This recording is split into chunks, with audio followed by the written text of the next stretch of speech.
बिस्मिल्लाहिर्रहमानिर्रहीम। बेटे, आज हम एक चीज़ पढ़ना चाहते हैं, डाइफ्रैक्शन ग्रेटिंग।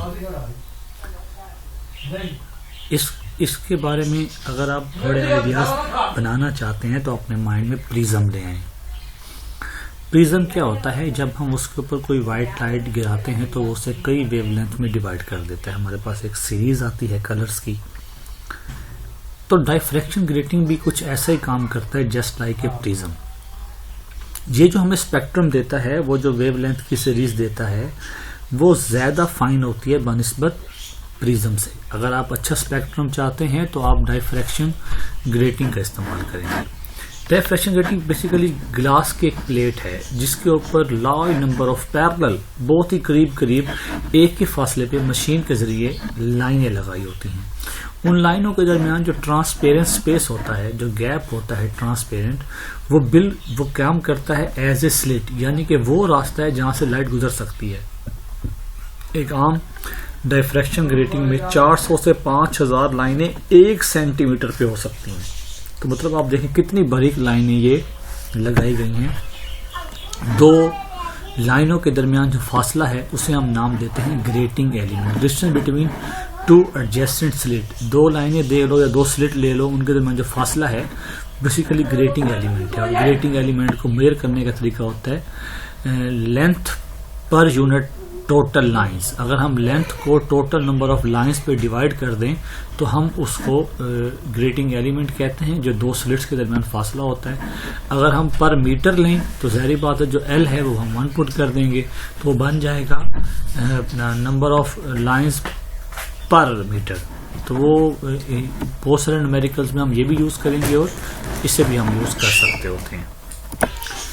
तो ये एक डाइफ्रैक्शन ग्रेटिंग जो मैंने इस टाइम आपके सामने बनाया, जिसके ऊपर बहुत सारी स्लिट्स हैं और उनके ऊपर मैंने एक लाइट डाली जो कि अराउंड द ऑब्स्टैकल बेंड हुई, डाइफ्रैक्शन हुई।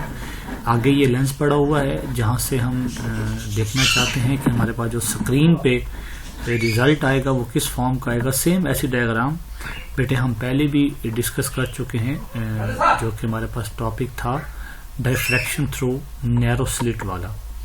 सेम उसी तरह हम यहाँ भी पढ़ना चाहते हैं। जो रे 1 है और रे 2 है, जारी बात है ये एक ही जगह पर मीट करें तो इट मीन्स इनके दरमियान जो पाथ डिफरेंस होगा वो इक्वल रखा गया है लैम्डा के।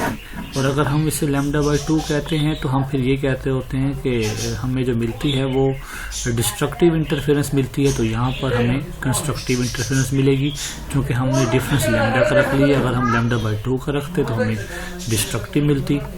तो सेम वही पैटर्न है, सारा वही टॉपिक है। तो यहाँ पर हमने कुछ चीज़ें जो याद रखनी है वो ये है कि बेटा हम जीरो ऑर्डर इमेज किसे कहते हैं, फर्स्ट ऑर्डर इमेज क्या होती है, सेकंड ऑर्डर क्या होती है। तो ये सिंपल कॉमन बातें जो यहाँ पर लिखी हुई हैं जिनको आप इजीली रीड कर सकते हैं।